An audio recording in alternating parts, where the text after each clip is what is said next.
Hello, can you hear me? Yes. Okay, great. I guess I will wait for a minute or two before we start. Maybe people will be joining us now.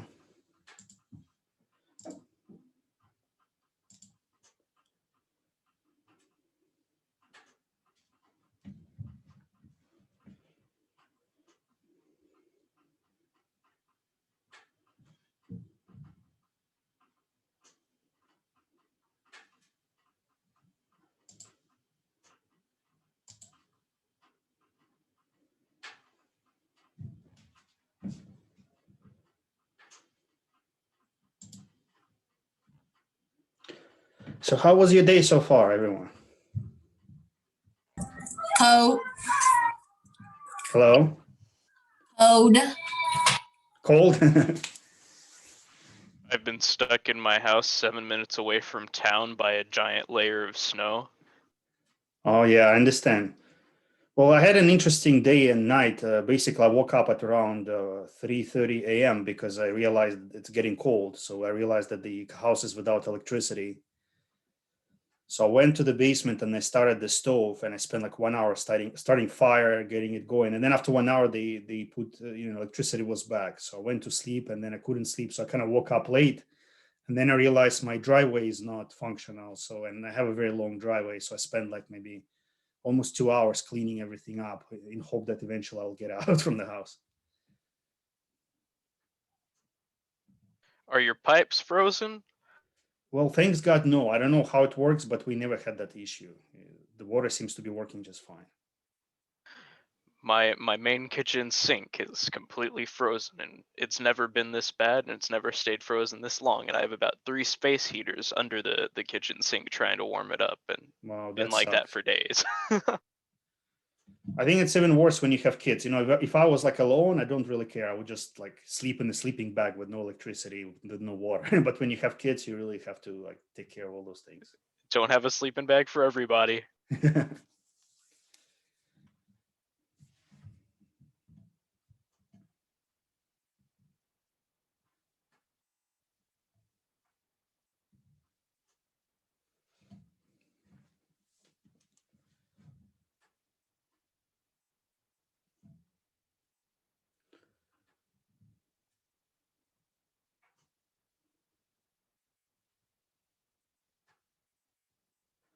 I think if this snow machine comes to my street, I may actually try to get out today in the afternoon. But if not, I will stay the whole day today.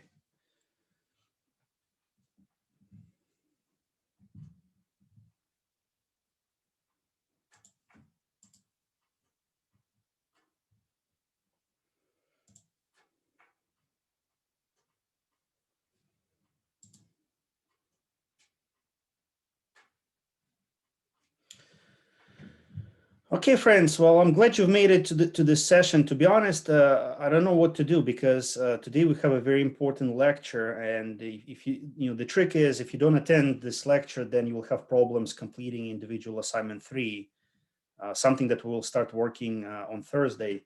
And I'm sorry. I will start with a rant of some sort. I've noticed something about students in this class. I've noticed that when students fail this class, when they get an F or like a D, which is almost failing, it's not because they lack the knowledge or preparation or anything like that. It's just that they don't attend the class. And that's for me, it's like the number one predictor that somebody will fail this class because some assignments, I guess, they may be challenging, especially if you don't have sufficient background in certain technologies such as Excel and Access, right?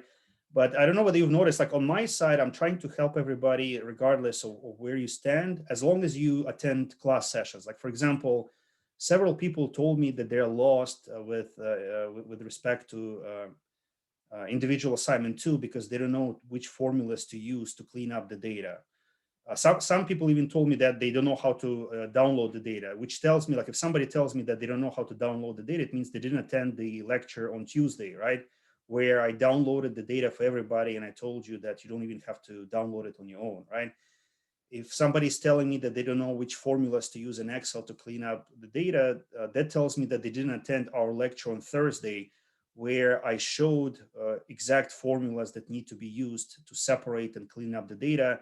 and answered questions that people had with respect to their own work. So I guess what I'm trying to say is that try to attend classes, because this is where I explain how to do things to the point where I will help you individually to work on your assignment, okay?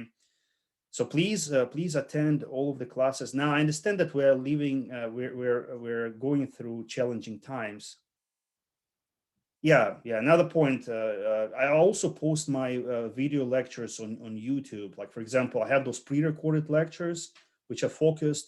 I also put all of my Zoom lectures in recorded format as well, right? So, but I understand that sometimes it's not about technology, it's not about the channels of communication. You know, we're living in a very turbulent time where people are struggling with a lot of things.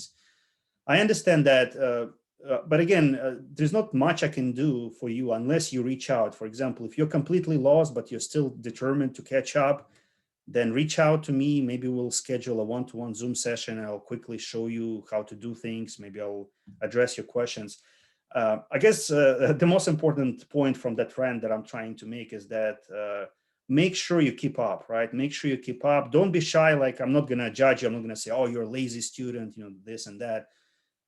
Reach out to me if you want to catch up, because if you get lost, especially that early in the course, and I know how it works. I mean, I've been a student myself. Sometimes, like, you miss a lecture and then you feel a bit lost, and because you're lost, you have this unpleasant feeling where you don't want to come to class, you don't want to continue, and then the next thing you know, it kind of snowballs into a bigger issue where you have midterm coming up, you fail the midterm, and then you fail the entire class. So don't let that snowball to get bigger and bigger, right? Try to melt it immediately if that snowball is emerging. But again, there's so much I can do myself. You need to be the one reaching out to me if you need any kind of help, okay?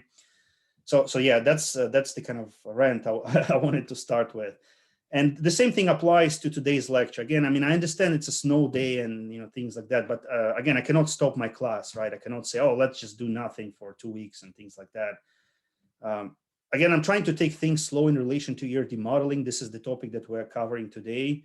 But again, you need to catch up. If you like, I guess I'm talking to the wrong people, because all of you guys are here, so I'm talking to the wrong crowd. But I'm saying in general, if you feel lost, reach out to me to catch up with things. So yeah, today's lecture is very important because we will talk about the fundamentals of ERD modeling, and I'll share my screen with you right now.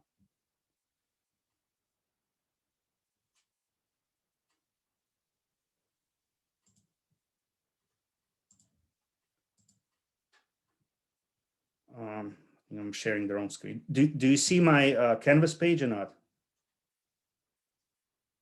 No, I do not. It just looks like your desktop. Yeah, sorry about that.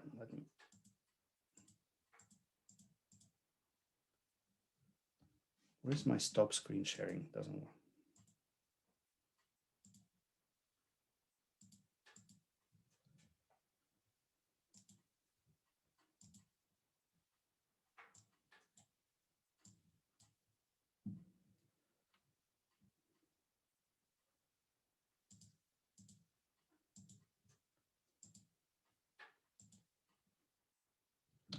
Hey, I don't know what's going on, but my screen sharing button has disappeared. I don't know where it is. Just 1 second.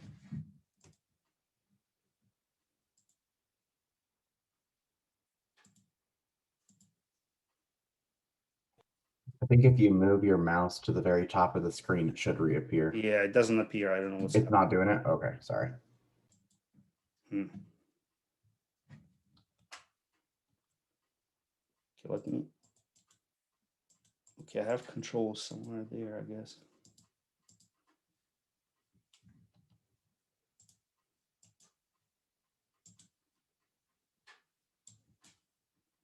Yeah, 1 second. I found it. I just need to maximize.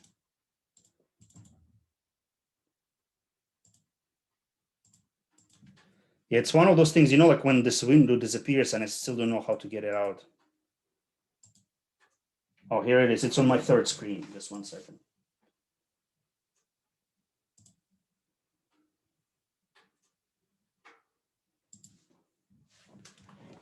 Yeah, I have 3 screens here in my office, so I apologize for that. I found out my controls were on the third screen. Yeah, I'm broadcasting from my home office, so you may hear my kids screaming or my dog barking or whining. I put him in his crate so that he doesn't bother us during lecture. One second.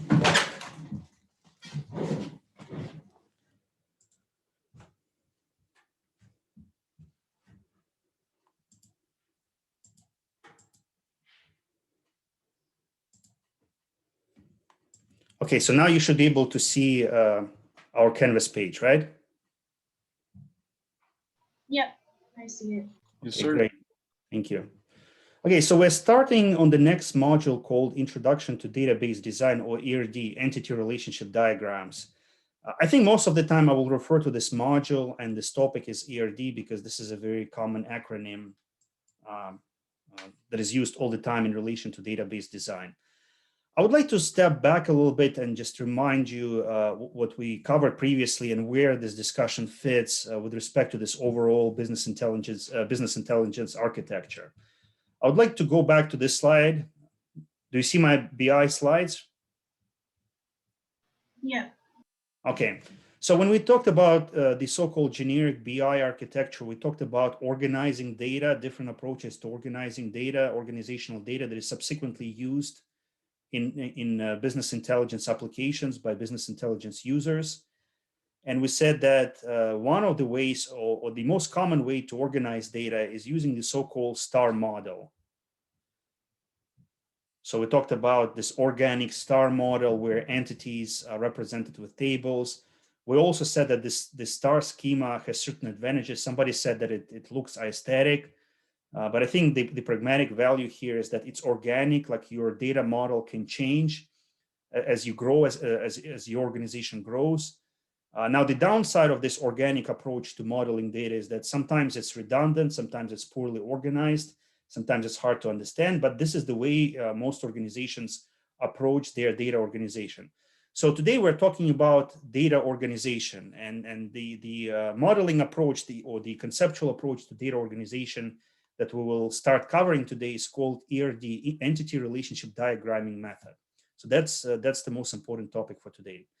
So I'll go ahead and open my PowerPoint slide deck, which comes from that ERD module right here. So I'll go ahead and open this Introduction to Database Design presentation. One second, please.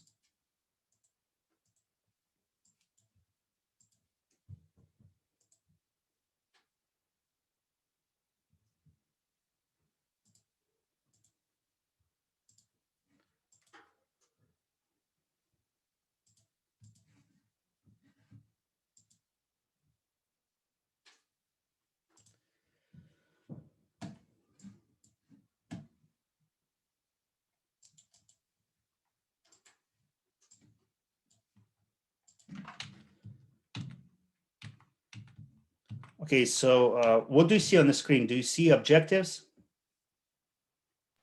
Yes. Yes. So it says, okay, so I'm on the right screen.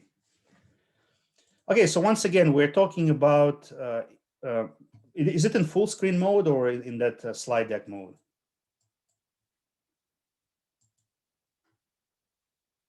Do you see slides on the left? Yeah. Yes, we see the slides on the left. Okay, one second.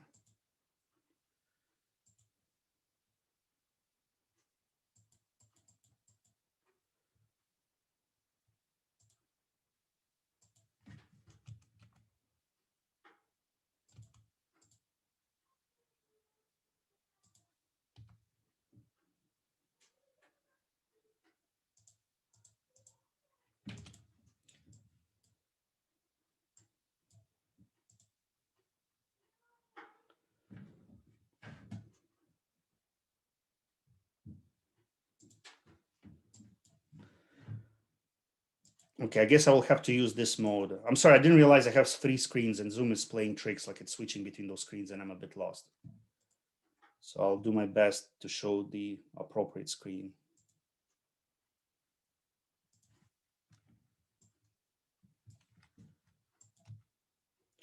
Okay, so do you see now the entire the entire objective slide occupying the entire screen? Yes. Okay, that's Yes. better. Okay, so once again, we're talking about ERD modeling. So today we'll probably concentrate on the following two learning objectives. We'll try to define data modeling and explain its benefits, and then we will go over the most fundamental basic concepts and constructs of data modeling under the ERD method. Now, I apologize if you're a database person. I know we have at least one database person who's specializing in database design. That's Brendan. So it looks like he's not here today, right? Well, I guess he made the right decision by not showing up, because today we'll talk about very basics of ERD modeling. Now, how many of you know ERD modeling? Maybe you can raise your hand or just use your voice.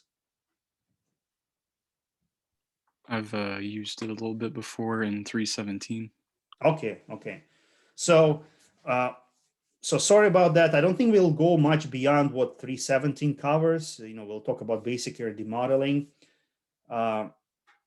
If you don't have any exposure to ERD modeling, I think that's a great introduction for you. This is not a full-blown ERD or database design course. We'll concentrate on some of the basic ideas. But again, if you ever go ahead and take an advanced database course, or maybe in your professional life, you start working with databases, I think that would be a very good introduction.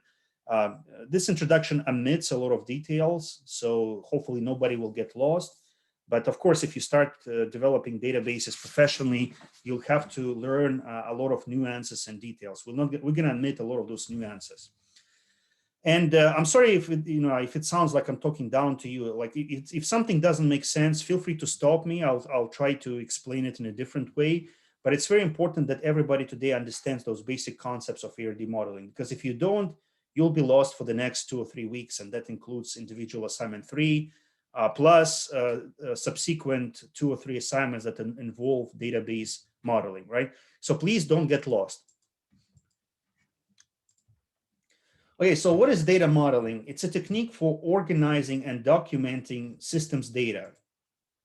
I would like to emphasize several keywords here. It's a technique for organizing, right? That's an important keyword, and documenting systems data. It's also, sometimes it's called database design or database modeling.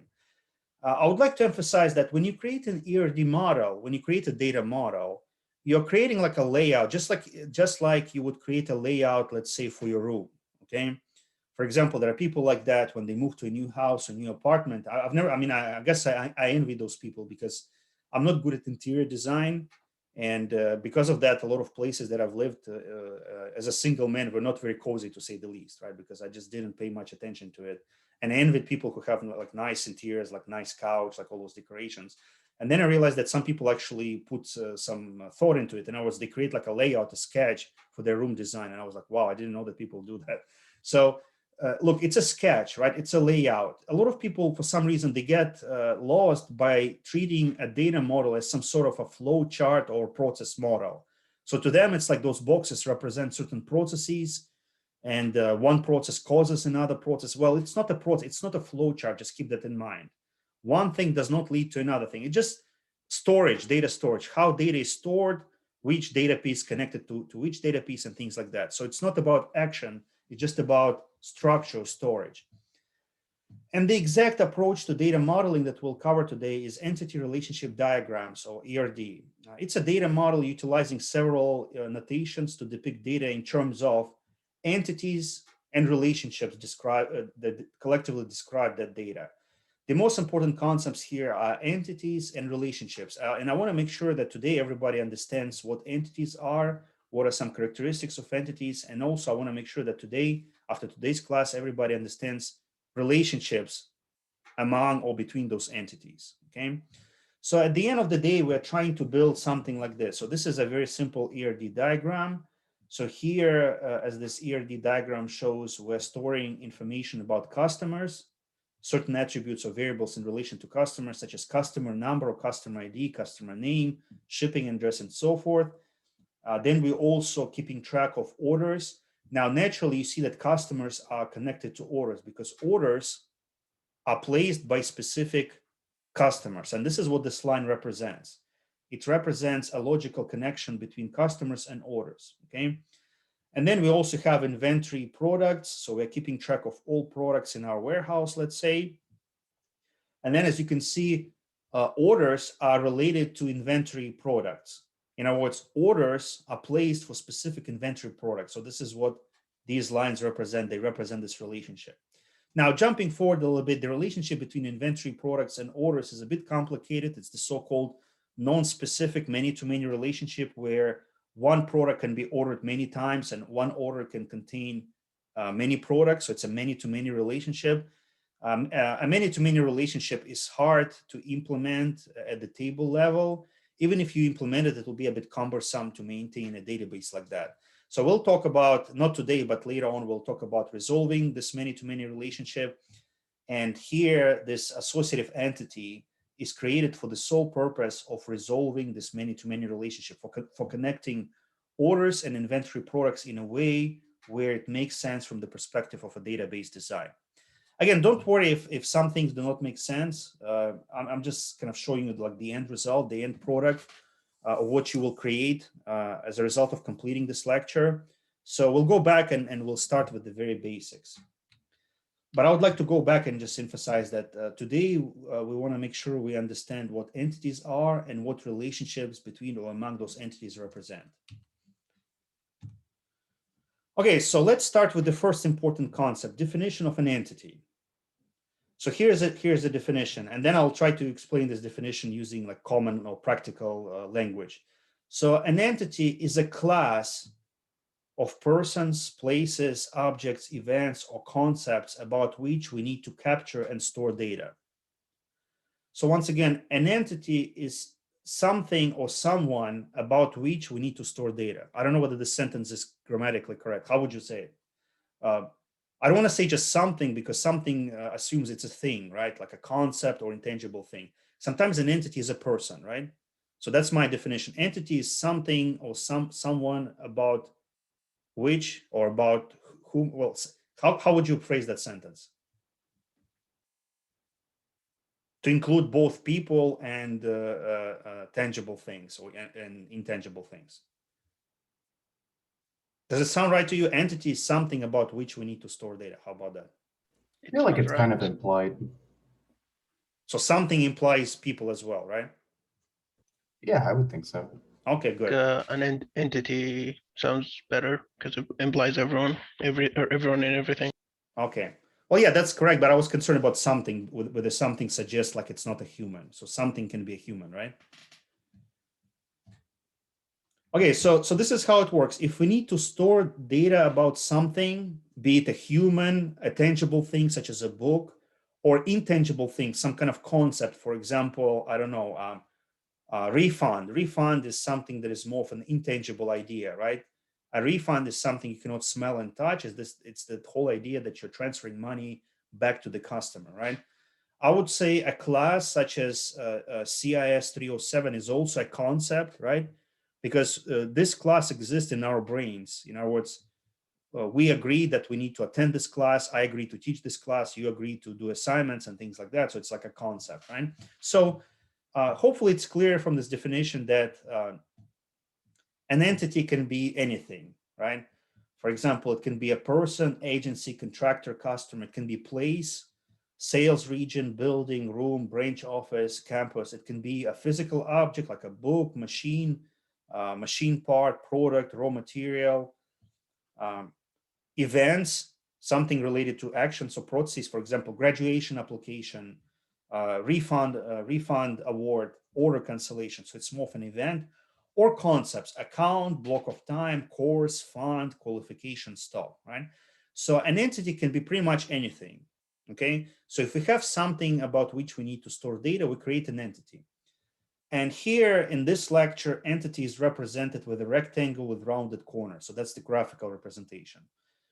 There is one trick. I don't know whether it's a useful convention or it's like one of those bureaucratic things, just that something that wastes our mental energy. But there's a convention to name entities with a single noun. Okay. So for example, this entity is used to store information about students, plural, right? However, we name that entity with a singular noun. I don't think I will deduct points if you use plural nouns to name entities, but I will bring you attention that the convention is to use a singular noun. Also, during exam, I may ask you this question, like what's the convention for naming entities in an ERD model? So the convention is to name those entities with a singular noun, okay?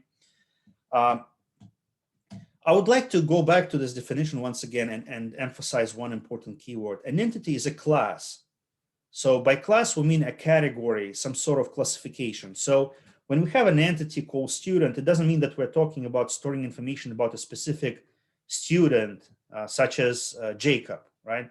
Jacob Palusa. We're not talking about specific student. We're talking about category of people. So student is a category of people. So an entity is a class or a category. It's an abstract thing. Okay, it's not a specific thing. Okay. Okay. So what do you think about this concept of an entity? Does it make sense? Tell me if something doesn't make sense. If something seems to be fuzzy or unclear. Any comments, reflections, opinions? Okay, who said they don't mind being called in class? I forgot who that was. Tristan, do you mind being called on? I don't particularly mind, no. So do you have any thoughts about entities so far? I just think of them like a container.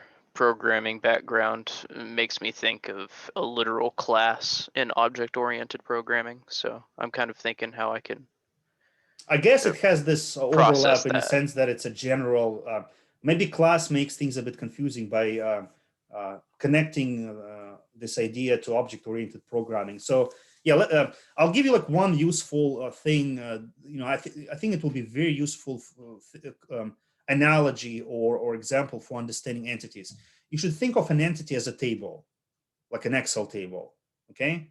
So for example, imagine that if you have an entity called student, it means that we have a table, like a 2x2 table, two-dimensional table that stores information about students. So that's what you need to think of when you think of an entity, a table, okay? Just like you have a table as a part of your individual assignment 2, where you have a table storing information about real estate listings in Paducah, right? So to represent the table, would have an entity called something like listing, right? Or house listing, something like that. So that's what an entity is. Okay, thank you for your feedback. So yeah, I already said that the best way to think about an entity is to think of it in terms of a table. So once again, we have an entity called student, right? And then each entity at the database level, at the technical level. So now we're talking about conceptual modeling, and here we have technical implementation of that entity. So each entity is implemented as a table, okay?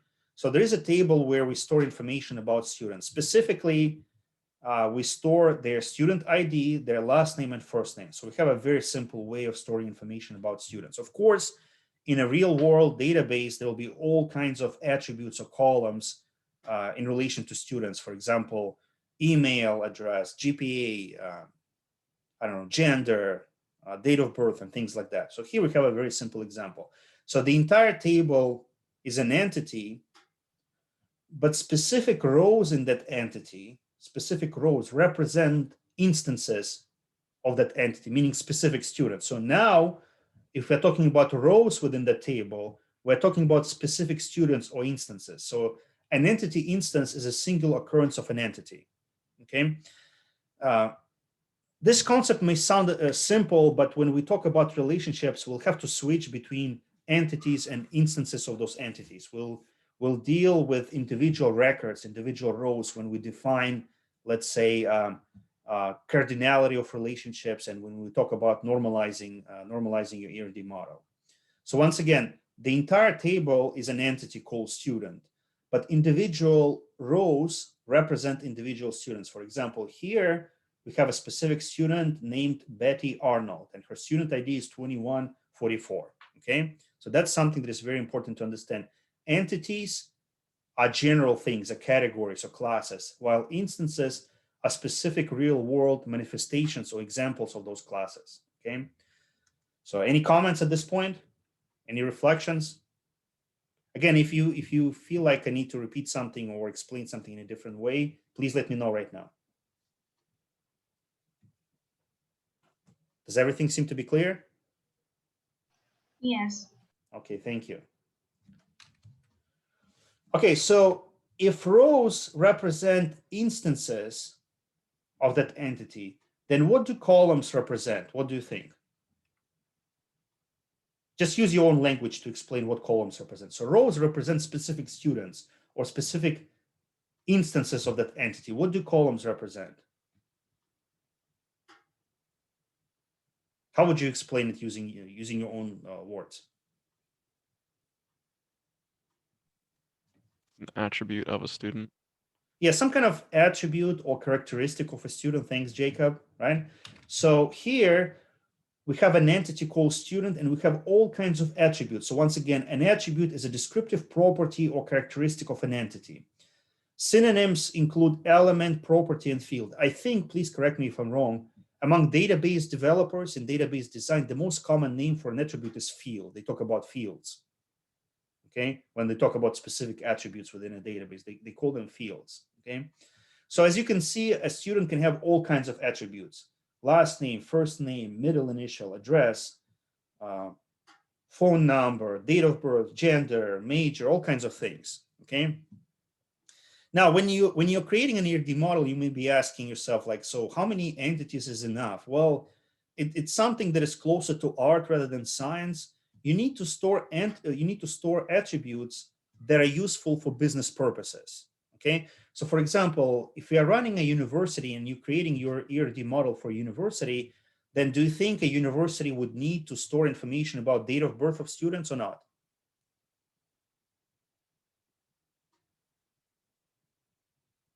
What do you think? Does a university need information about a student's date of birth? It may not need it for something like super serious or super specific, but it may just be good to have. Yeah, I see your point. I mean, maybe it's not needed like for immediate operations. I think it's needed like for reporting, like for reporting to accreditation agencies, like, to give like age breakdown of students and things like that. So I mean, at least it doesn't seem to be like a ridiculous idea to store date of birth, right? Yeah, I mean, it's just. Yeah, you need to store, definitely, I think most people would agree that you need to store information about majors. Now, what about things like storing information about students' hair color? Do we need that? Do we need that attribute for the purposes of running a university? No. Probably not, right?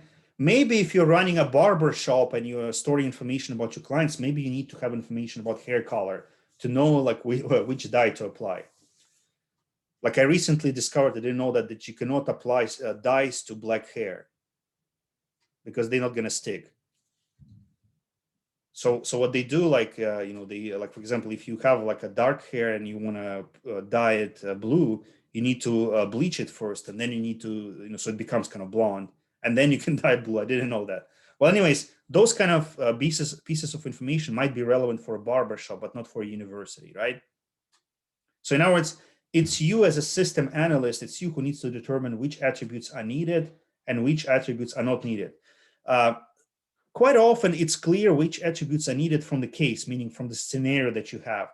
So when you work on, we will start working on individual assignment 3 on Thursday. When you work on it, you will see that certain entities have required attributes as indicated in your notes. For example, people, the notes will say something like, we need to store information about the joining date of patrons. In other words, when people joined the library, right? So that tells you that you need to have an attribute called join date to describe an entity called patron or library patron. So again, whether you need a particular attribute or not is usually clear from the case. Although sometimes we have those discussions when we work on individual assignment 3, where we kind of brainstorm and we kind of debate or argue whether we need a particular entity or a particular attribute or not. So anyways, this is what attribute represents, some kind of property of an entity that is useful for business purposes. Now, some attributes are compound, okay? What does compound mean to you, like this word? What's the dictionary definition of compound?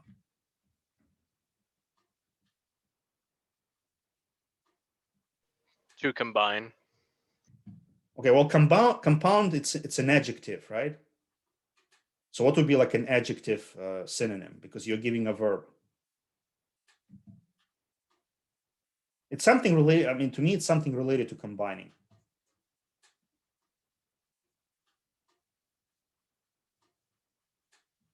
Okay, Ahmed, what does compound mean to you? To put stuff together. Okay, well, yeah, that's a verb. I mean, to me, compound is an adjective. I'm not an expert on English grammar, but it's an adjective. So if I were to give a synonym, I would also use an adjective. I would say something like complex or combined, something like that, right?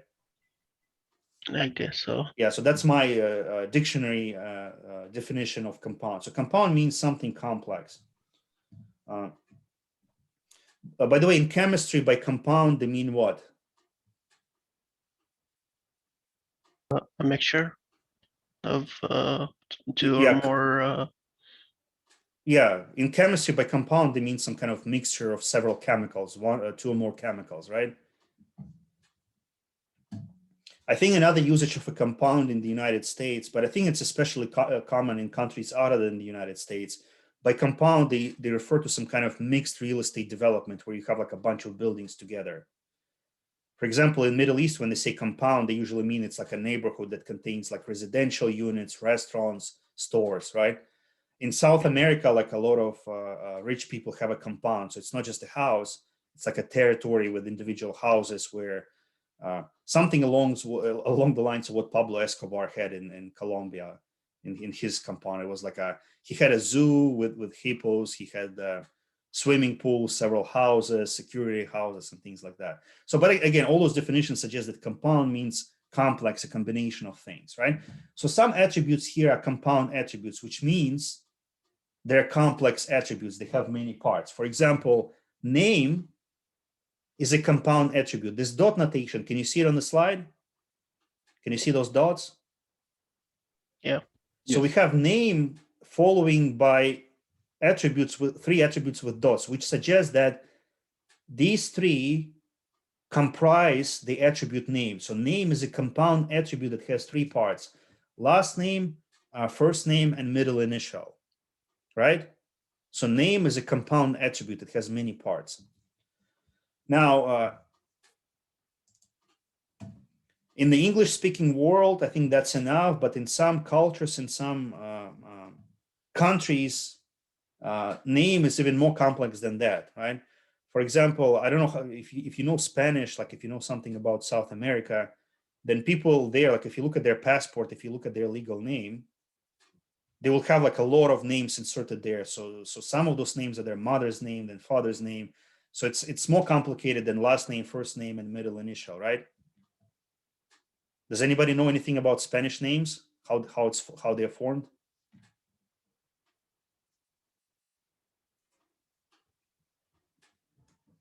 I know in the Middle East they use the father's name instead of the middle name. Who? Like instead of I don't have a middle name. I use my father's name. So Ahmed Talal Rajab instead of whatever instead of having a middle name. So Rajab is your father's first name, or what is it? Talal. Okay.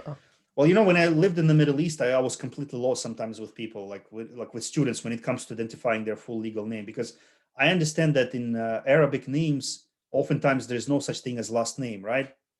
Yeah. So sometimes a person calls himself like, let's say Muhammad, Ahmed Muhammad, or something like that, and then Muhammad is not really a last name; it's the name of his father, right? Yeah. Yeah, so I was lost, like, you know, I kind of gave up at some point, and I just started using student IDs because you know, the funny thing is, like, what people call themselves is not what their official name is, right? And sometimes, like, the official name in the system is either different in terms of arrangement or spelled differently. So I was always lost, like, when it comes to identifying people. So what I'm trying to say is that sometimes name is a very complex attribute depending on which scenario you're dealing with, right? The same thing with address, right? Again, I think in the United States, the concept of address is fairly straightforward. You have street address, city, state or province, county, postal code. So those are the attributes of a compound attribute address, right? Again, in some cultures, it doesn't work like that. When I lived in Abu Dhabi, they didn't have zip codes, okay? And to be honest with you, they had like street addresses, but most people would not follow those street addresses. So when you explain where you live, you would say something like, oh, there's that big building, red building on Corniche. You know that building? Yes, yeah, I've seen that building. Well, right behind that building, there's another building that has a blue door. Well, don't go through this blue door. Go on the opposite side of the blue door, and there you will see Mahmoud Abbas Khoury grocery store, and I live right above it. So that's how I would explain my address sometimes, something like that, right? So again, if you're developing a database for different purposes, maybe the address will have different portions. So that's a compound attribute. Now, I don't want to spend too much time here. I don't want to confuse you a lot. But again, if you have any kind of background in programming, you know all those things. And I think all of you have some background in programming. Attributes can have a data type, right? And in different environments and different programming languages, those data types called differently. For example, here, a number is called a number. In most programming languages, an attribute would be an integer. The data type would be integer, right? In many programming languages, an attribute that stores numerical value is an integer, right? Some attributes can store text. In many programming languages, they're called strings, right? So you'll declare that variable as string. Memo is a long string. Date is date. It's the same. Date and time is probably called the same in most programming languages. Some attributes of a yes, no type, I think in most programming languages, they're called Boolean attributes. True or false instead of yes or no, but the idea here is that it can assume only two values. Sometimes attributes can be a value set, like a predefined set of values. For example, day of the week, Monday, Tuesday, and so forth, or student status, like freshman, sophomore, junior, senior, and so forth. Sometimes an attribute can store a media file, for example, an image or an MP3 file, right? So attributes can be of different types. And when you work on assignment 3, you will have to reflect what's the type of a specific attribute. You can use any classification of data types that are used to. For example, if you're used to the data classification used in C++, you can use that, or you can just use this table to classify your attributes, their data types. Another thing that is related to an attribute, it's domain. It's a property of an attribute that defines what values an attribute can legitimately accept. For example, you can say the domain is a number. This attribute only accepts numbers. Also, you can say this attribute accepts text. By the way, text is usually an alphanumeric string, which means that it doesn't mean that you cannot enter numbers. For example, address would contain both letters and numbers because house numbers are combined with street names, as you saw, as you obviously know. So that's more of an alphanumeric string, which means it's not a pure text. It's numbers and text. You can also say that attribute only accepts date or time or yes or no or a specific value set like male and female. So that's the main of an attribute, a property of an attribute that defines what values an attribute can legitimately take on. In your individual assignment 3, I will not ask you to think about the domain, but sometimes, not sometimes, but quite often or all the time, when you build databases, you'll have to think about it. You'll have to think about which values will be accepted, because if you don't think about it, then people enter all kinds of crazy things that will jeopardize functionality of your database. For example, instead of entering a zip code, they will enter something else. Default value. Again, this concept is used in database all the time.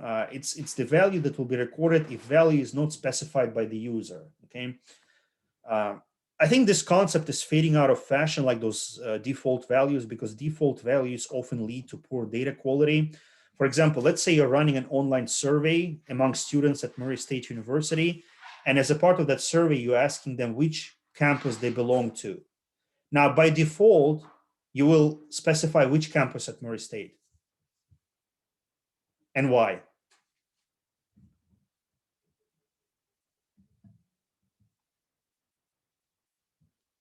Any ideas? So what will be the default value for campus if you're running a survey among MSU students?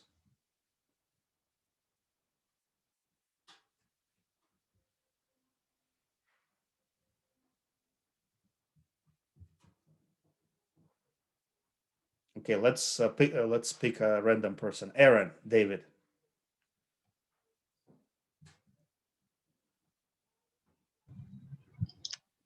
What was the question? Well, we're talking about default values of attributes. So let's say you're creating a database that supports an online survey among MSU students. And when you're asking students to respond to that survey, you're asking them which campus they belong to. So there's an attribute called campus. What would be a good default value for that attribute?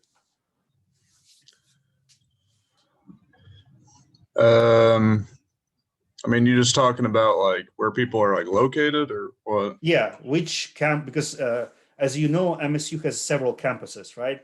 There's one. I mean, if here I'm in- thinking correctly, I think the default one would be, you know, the one here. Yeah, the main campus, right?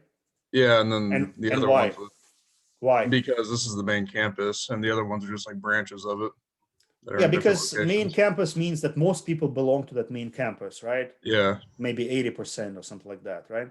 yeah, So that's the assumption that if you're filling in a survey, most likely you belong to the main campus, so that will be the default value. But you see the danger of specifying default value, right? yeah. What's the danger if you assume that everybody comes from the main campus and the value of attribute of that attribute main campus is selected by default for every respondent? What's the problem here? Well, I mean, that's not the case for everybody because somebody might be across, you know, or have like a branch that's closer to them and more convenient for them because they're either have like other stuff in their life, like job or something, and it's just Well, more yeah, some, convenient you for know, them. the bottom line is that some people are not from the main campus, right? And Yeah, what happens if you indicate that they're from the main campus by default, they may either overlook that attribute or they may be like, they may not care enough to change it to another campus, right?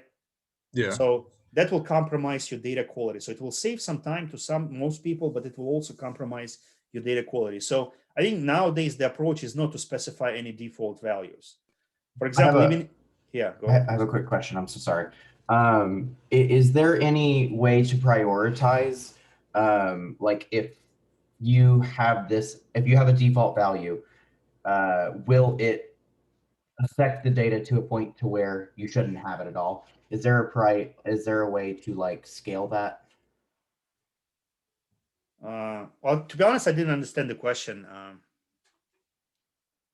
I mean, that's what if I understand your question correctly, that's what you're doing when you're specifying a default value. You're kind of prioritizing one value of that attribute Okay. over others, right? I gotcha. My apologies. No, I'm not sure like exactly what the question is, but yeah. So basically, you're prioritizing people from main campus, and the danger is that not everybody is from the main campus, and some people may not care enough to change it to, let's say, Hopkinsville campus, right? Nowadays, if you go to any kind of web form, let's say you're doing something for Google or Amazon, I think in the old days, the default value for a country was United States because that's where most clients, most users came from. But nowadays, you will see that United States is not selected by default. Sometimes it's not even at the top of the list. Like I remember from being a default value, it went to being at the top of the list. You still need to select it. And now it's just alphabetically under letter U, right? I don't know whether it's like a political move to kind of show that, you know, all countries matter equally, or, you know, people realize that it shouldn't be a default selection because people will tend to select United States by default, and that will compromise data quality. So what I'm trying to say here is that default value is not very fashionable nowadays. Okay, now another important concept in relation to entities are the so-called keys. Okay, so what is a key? A key is an attribute or a group of attributes that assume a unique value for each entity instance. Right? To make this definition simple, a key is an attribute that is used as a unique identifier. Okay. And the most important concept is the so-called primary key. Primary key means it's the primary identifier that is used to uniquely identify every record or every instance in an entity. So take a look at that student entity and tell me which attribute out of all these will be a good primary key.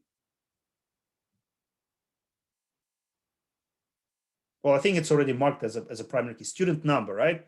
Because a student number uniquely identifies every student. So most universities, they use student numbers to uniquely identify every student. Now, what about using somebody's, I don't know, last name as the primary key? Can we use it for our purposes? Can we use last name as a primary key? Probably not the best idea. no. So why not? Why can't we use last name?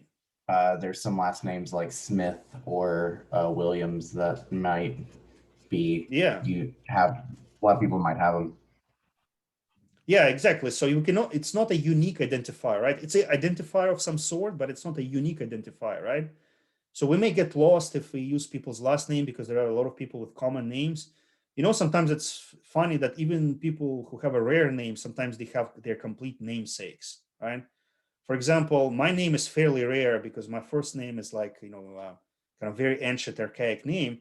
But it turned out there are several people with the name Vladislav Krotov in the United States alone, right? And I think one of them is a DJ of some sort. So sometimes people confuse me with him. He's like a guy in his early 20s who's writing music. And sometimes I get emails on his behalf. People think that I'm him or something like that about music, right? So yeah, even if you combine last and first name, it's not a good identifier because there's so many people who have exactly the same first name and last name, right? Now, what about using social security numbers to uniquely identify students? Will that work?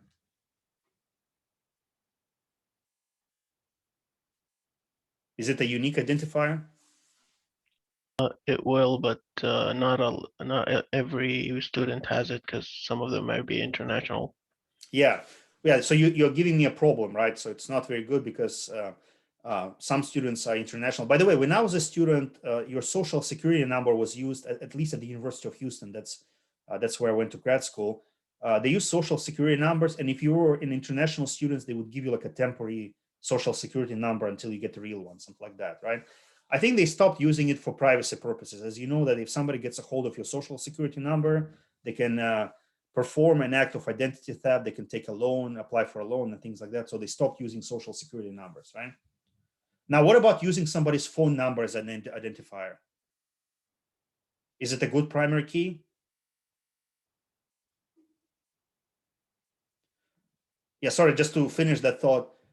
Social security number can be used as an alternate key. I mean, it can serve well, although some issues, as Ahmed pointed out, but it can serve as an alternative identification means instead or in addition to student numbers. What about using somebody's phone number as the primary key? Will it work? Probably not if the person has a sibling that goes to the same college or school or Yeah, so wherever. some phone numbers can be duplicated, right? So that could be an issue. It's not a unique identifier, right? So yeah, several people can share the same phone number if it's a house phone number. If we're talking about siblings going to the university, I'm not aware of anyone sharing the same cell phone number, but I think it can happen as well. Okay, so the most important concept is the concept of a primary key. That's our main identifier. Some attributes can be marked as alternate keys, which means that we're not using them as primary keys, but they will work as well. Okay. So primary key is the most important concept. So that's what we want to get out of the discussion, that some attributes are used as primary keys. Okay, so next we will talk about another important concept. So I hope that by this point of time, everybody understands what we mean by entities. So now we'll talk about relationships.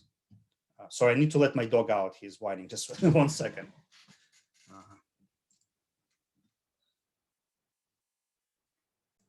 Sorry, I think he just had nightmares. He was daydreaming.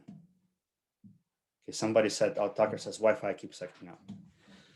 Well, anyways, we'll wrap up today's lecture with the concept of relationships. Okay, so and then we'll start our next class by revisiting that concept again, because this assignment will eventually assignment 3 will eventually ask you to specify relationships among entities. So what is a relationships? So what is a relationship? It's a natural business association that exists between one or more entities. So once again, it's a natural business association, okay? So some entities are related through some kind of natural business consideration, okay? So for example, we have an entity called student that stores information about students. And then we have an entity called curriculum. I think like curriculum is a bit like archaic. Let's call it just major, okay? So we have an entity that stores information about possible majors that a student can major in. Now, let me ask you this question. Sorry. You didn't tell me that I'm not sharing my screen. Can you see it? Can you see the slide now? Yeah. Yes. Yeah, so I'm talking about relationships among students and majors. So instead of curriculum, I'll just say major, such as computer information systems, computer science, cybersecurity. So that's what I mean by a major.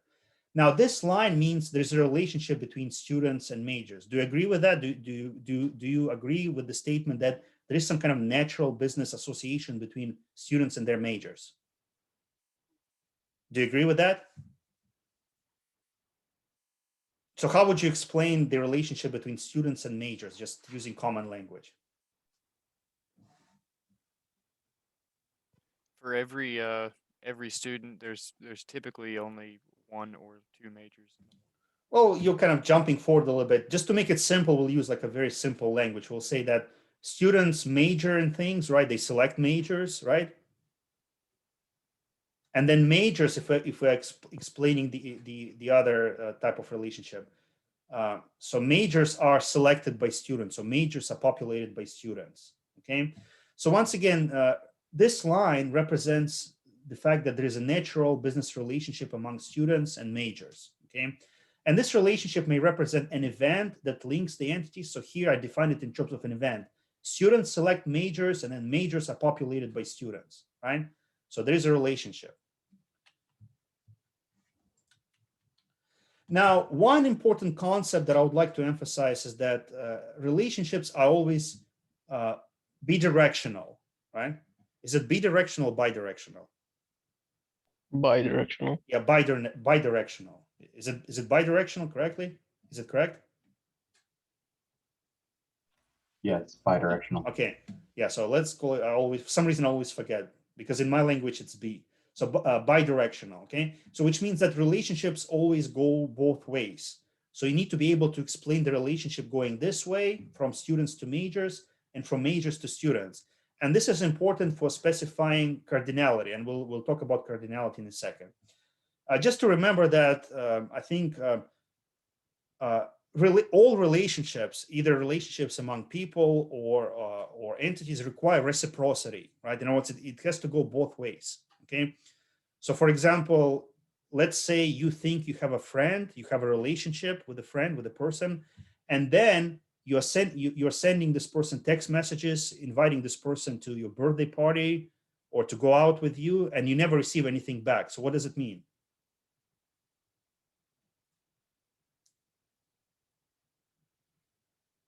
You have a friend, you have a relationship with another person, and you send text messages inviting that person to come to your birthday party, to go out, to see a movie, and you never get anything back in response. So what does it mean?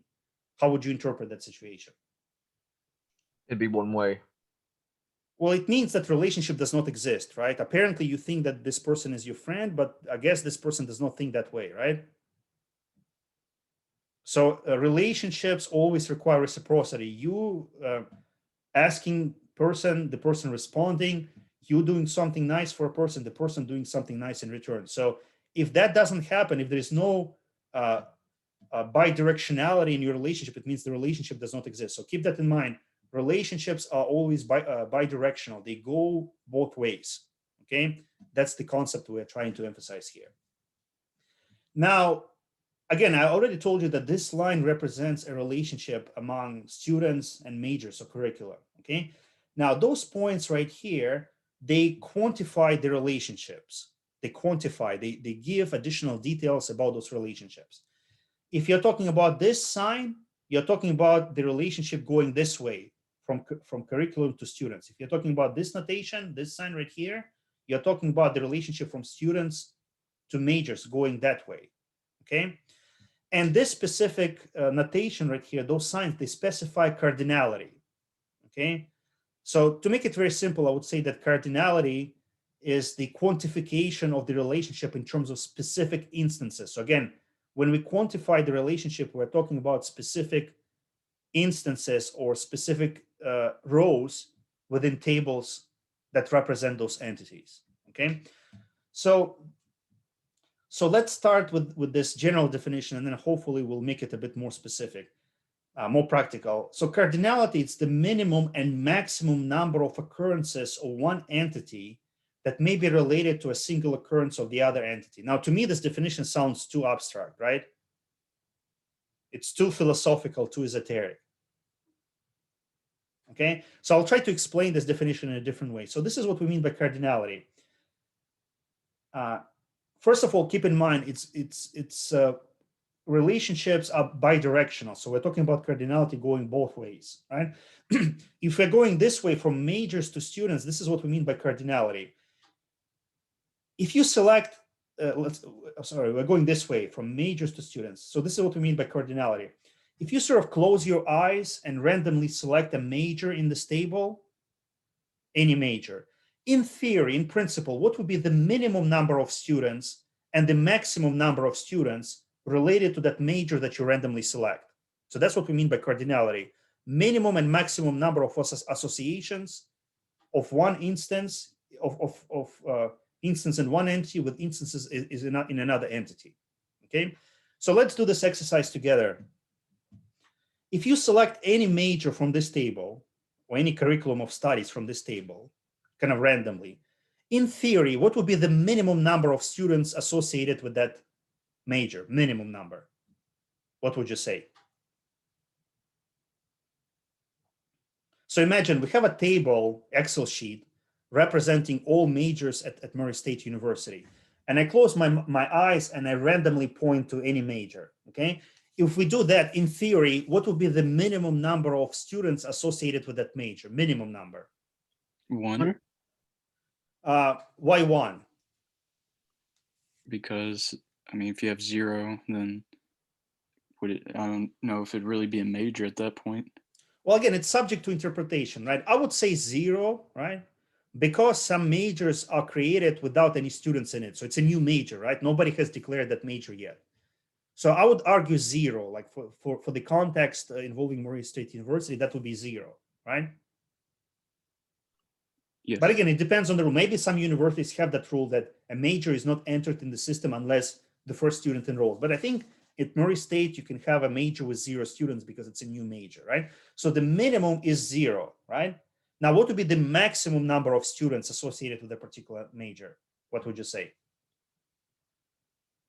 However many students attend the college.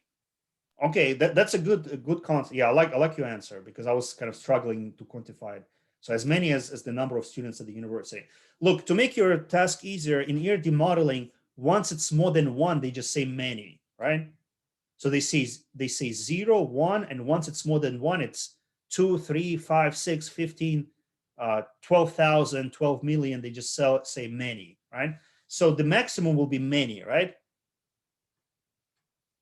So that's what we mean by cardinality, going that way. If you select any major, any record, any instance in this table, the minimum number will be 0, the maximum will be many, and that's cardinality. That's the definition of cardinality.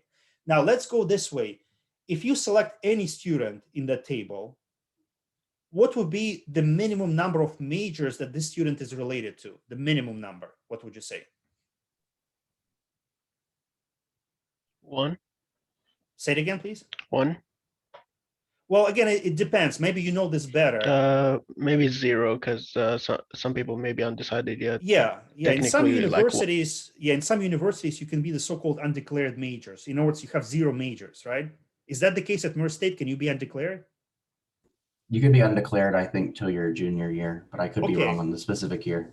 Okay, thanks, Braden. So Ahmed is right. We can have students not majoring in anything, just taking those general ed courses.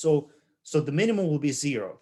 By the way, in my former university, Abu Dhabi University, every student would apply to a particular major. So you're classified in a particular major from day 1, right? So that would be 1, right? So minimum is 0 and maximum is what? Many, right? Because a person can be a double major, like 2 majors, triple majors, and so forth, right?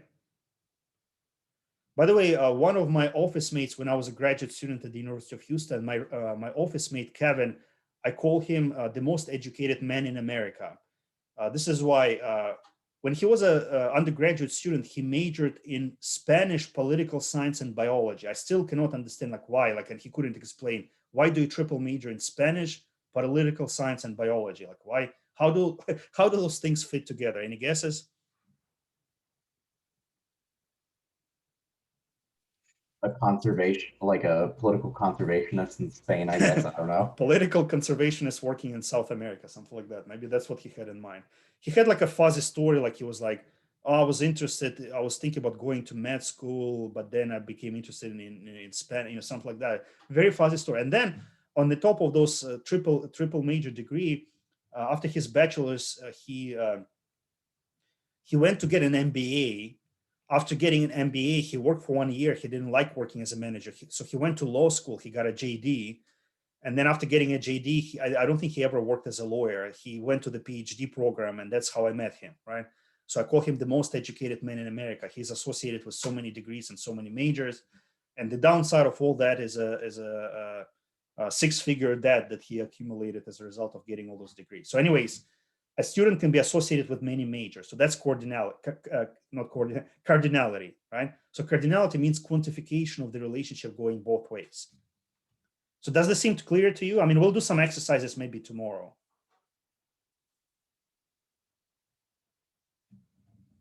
Okay, let's do it since we have some time. So let's say, oh, my pen doesn't work.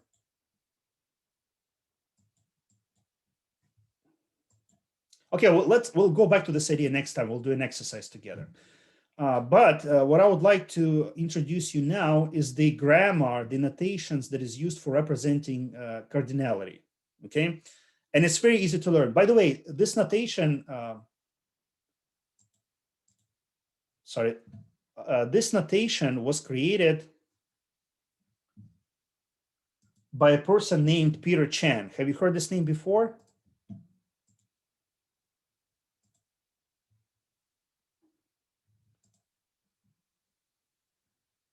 I don't think so. So this is a Wikipedia article about him.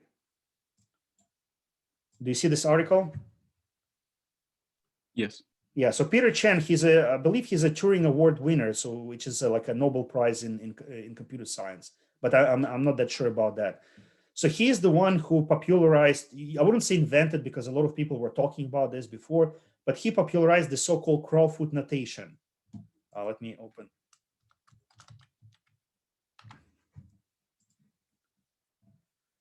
He popularized the so-called, sorry.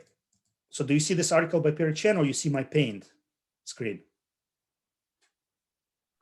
I can see the article. Okay, yeah, so that's okay. So his name is Peter Chan, and he popularized this notation for cardinalities. He's a remarkable person in many ways. I met him personally because he worked at LSU, Louisiana State University, at some point. And my university, which is University of Houston, we had a close connection to LSU. So we had some events and conferences at LSU. So I saw him working there, although rarely, because most of the time he was not in the office. His lights were off. Nobody knew what he was doing, right? The reason I find his example remarkable, it tells us in life, you just need to do one good thing, right? Just invent one good thing, like one idea, one product, and you'll be rich and famous like Peter Chan. I don't think Peter Chan did much at LSU, but he was getting a lot of money from that university, right? So just one good invention and you're set for life, right? That's what his example shows. So Peter Chan popularized the so-called crowfoot notation. The reason it's called crowfoot, because it looks like a crow, like a foot of crow, which is a bird, okay? So let me show you this, 1 second.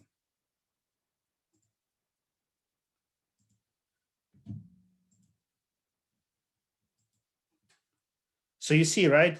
You see here that this thing, it looks like a foot of a crow, of a bird. Do you agree with that or not? Does it look like a foot of a bird? Yeah, it does. Yeah, this is what I'm talking about here. Sorry.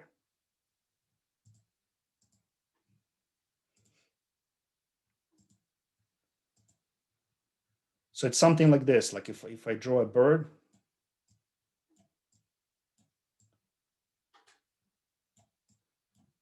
So this is my drawing of a bird. So a bird would have feet like that. Right? So this is the so-called crowfoot. So that's why it's called crowfoot notation.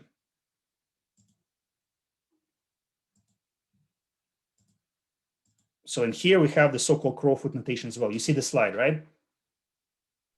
Yes. It says cardinality notation. So you see here we have the so-called crowfoot. Okay. So let's learn it really quick, and that will be the last topic for today, this crowfoot notation. When we have a stick or two sticks, there are some nuances. We'll talk about those nuances a bit later. But for now, let's just simplify things. A stick or two sticks means one, okay? Which is intuitive, right? The stick looks like one, right? Circle or zero means zero. So this cardinality means minimum zero, maximum one. So here it just means exactly one, right? So here it means minimum zero, maximum one, okay? Now the crowfoot means many. So stick plus crowfoot means minimum one, maximum many, okay? Now what about this? What would be your guess? What does this notation mean? What's the minimum and maximum? 0 or many. Yeah, minimum zero, maximum many, right? And this just means many, okay? So you see it took you like less than a minute to understand, to memorize this crowfoot notation, which once again tell us that simplicity is a sign of genius. You know, Peter Chen, he invented this notation and now everybody's using it. And he has been like one of the most influential figures in computer science, specifically when it comes to database design, because he popularized this crowfoot notation for creating ERD models. And this is exactly what we're going to use in this class. We'll use this crowfoot notation to create an ERD model for our next assignment, individual assignment 3, that involves creation of a database for a library. Friends, we still have 5 minutes, just like a few announcements before I take attendance. Number one, I would like to bring your attention to the following paper that I posted to Canvas. 1 second, please.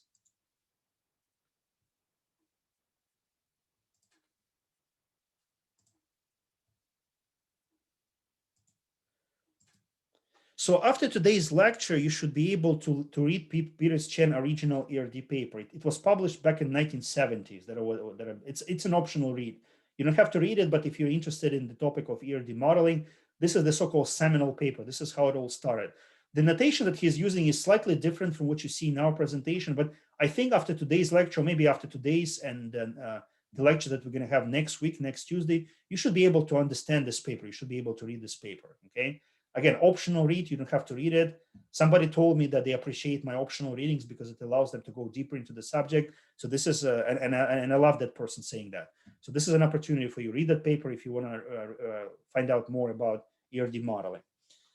So that's one thing.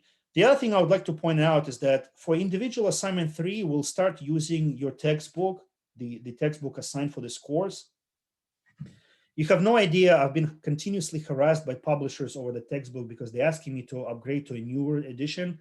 And I don't do that because, you know, this newer edition doesn't do much for us. Tucker, what did you show us?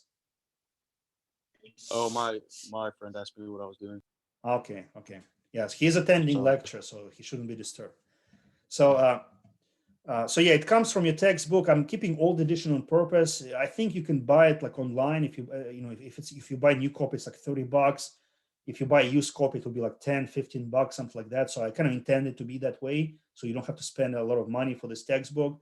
So it's time to get the textbook because we'll start using it. In case you don't have the textbook right now, there's still time because I'll give you a scanned copy of the case from the textbook. But I will stop doing that because I don't want to be arrested by FBI for copyright infringement. I cannot, like, I don't want to keep making copies because it's a copyright infringement on my side, right? So here you go. You have that case. You can read it prior to our next class. And it also tells you that you need to get your textbook as soon as possible. Friends, again, I started with a rant. I'll end with a rant.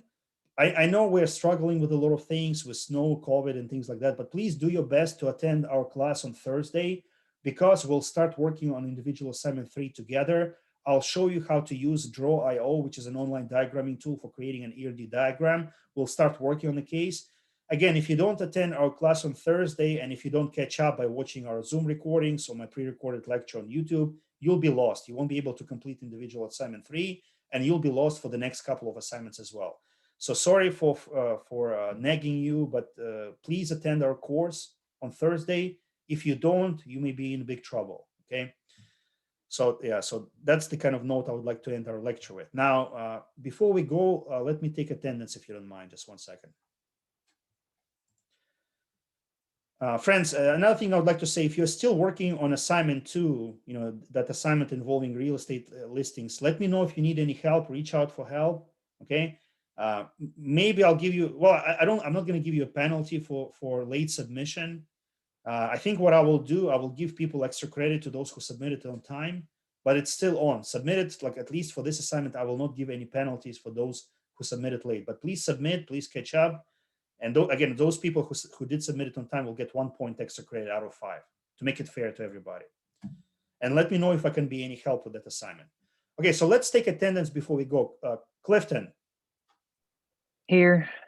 Braden, Here. Nathan, Here. Devontae, Aaron David, Here. Jessica here, Hope here, Sean. Here. Harrison is here, Tristan is here, Violet. Violet not here. Mason here. Ahmed is here. So I remember some people already. Wesley. Here. Here. Aaron Haney. Not here. Tucker is here. Here. Chinese is here. Jacob is here. Caitlin. Not here. Jason. Here. Here. Brendan. Not here. Casey. I'm here. Okay. Okay, friends, thank you for joining us today. Stay warm, stay safe. I hope to see you all on Thursday in Zoom because we don't have a face-to-face class on Thursday, okay? So take care. Bye. You too. Thank you. Bye. Wait, what about Thursday? It's going to be in Zoom. Oh, okay. Yeah. Okay. I understand now. Yeah, and please show up in Zoom because we'll start working on individual assignment 3. You may be lost if you don't show up on Thursday. Yeah, no, I'll be here Thursday. Okay, great. All right, see you on Thursday. Thank you. Bye. Thank you. Bye.